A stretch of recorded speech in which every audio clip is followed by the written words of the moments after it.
বন্দে মাতরম বন্দে মাতরম বন্দে মাতরম জাতীয় কংগ্রেস জিন্দাবাদ জিন্দাবাদ জিন্দাবাদ জাতীয় কংগ্রেস জিন্দাবাদ জিন্দাবাদ জিন্দাবাদ এই ঘন ঘন বিদ্যুৎ বিভ্রাট দূর করতে হবে করতে হবে এই ঘন ঘন লোডশেডিং বন্ধ করতে হবে করতে হবে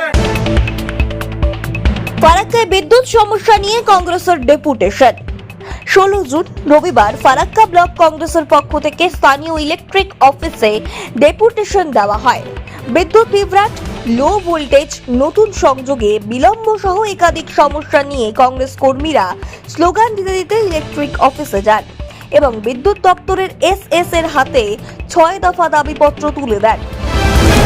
মূল দাবিগুলির মধ্যে ছিল অর্থাৎ তালিকায় ছিল 24 ঘন্টা নিরবিচ্ছিন্ন বিদ্যুৎ সরবরাহ ব্যবস্থা, প্রতিটি পাড়ায় ট্রান্সফরমার বসানো, ঘন ঘন ব্ল্যাক আউট একেবারে বন্ধ, দ্রুত নতুন সংযোগ প্রদান এবং অন্যান্য বিদ্যুৎ সমস্যার স্থায়ী সমাধান।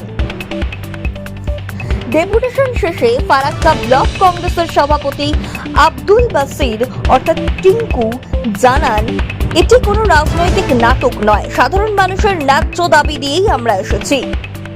বারংবার অভিযোগ জানানোর পরেও কোনো স্থায়ী সমাধান হয়নি। যদি দ্রুত পদক্ষেপ না নেওয়া হয় তাহলে কংগ্রেস বৃহত্তর আন্দোলনে নামতে বাধ্য হবেন। তিনি সংবাদ মাধ্যমকে কি জানালেন আমরা সরাসরি শোনাবো আপনাদের, শুনুন কি বলছেন তিনি। ইসলাম ফারাক্কায় যে সার্বিক ইলেকট্রিক সমস্যা দেখা দিয়েছে সেটার জন্য আমরা পাওয়ার কাট ইলেকট্রিক সুবিধা যেন মানুষ ভালোভাবে উপভোগ করতে পারে, শান্তিতে বসবাস ঘুমাতে পারে, তার জন্য দাবি ছিল 5খানা। কি কি বিষয়ের উপরে ছিল? প্রথম দাবি ছিল আমাদের ভোল্টেজ যেন সব সময় কন্টিনিউ ভালো থাকে। দ্বিতীয় দাবি ছিল যে আমাদের যথেষ্ট পরিমাণে ভোল্টেজ থাকতে হবে। 3 নম্বর হচ্ছে লোডশেডিং যেন বন্ধ না হয়, 3 ঘন্টা 5 ঘন্টা করে যে লোডশেডিং, সেই লোডশেডিংটা যেন না হয়, এটাই আমাদের। এটা ফ্রিটা পুরো আয়স ফেলিওর, মানে 75 475 যেমন 300 ইউনিট, তার জন্য 300 ইউনিট তাহলে 75 একবার বাদ যাবে। আর 4টা ফ্যামিলিতে 4টা কানেকশান হলে ধরুন যে 100 করে ফুটতে গেলে 75 করে অত 100 ইউনিটের দাম পেত। এটা বকল মানুষকে আয়স ছাড়া। ডেপুটেশনের মধ্যে দিয়ে এই দাবিগুলো যদি আগামী দিনে না মানা হয় তাহলে কি করে?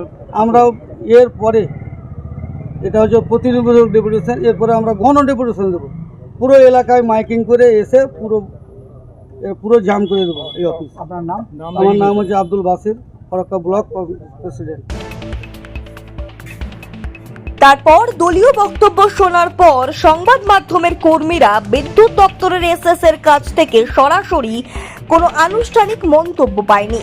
তবে অফ দ্য রেকর্ড তিনি জানিয়েছেন ইতিমধ্যেই ফারাক্কার বিভিন্ন ব্লকে বিদ্যুৎ সংক্রান্ত সমস্যার সমাধানে কাজ শুরু হয়ে গিয়েছে।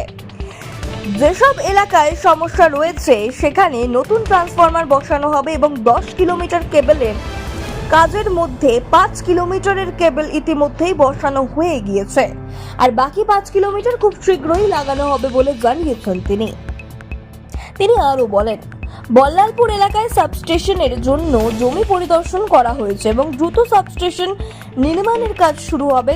সব সমস্যার সমাধানে প্রয়োজনীয় নথিপত্র ঊর্ধ্বতন কর্তৃপক্ষের কাছে পাঠানো হয়েছে। আশা করছি দ্রুতই ফল মিলবে, এমনটাই আশাবাদী তিনি। Bureau report, news 15 Bangla.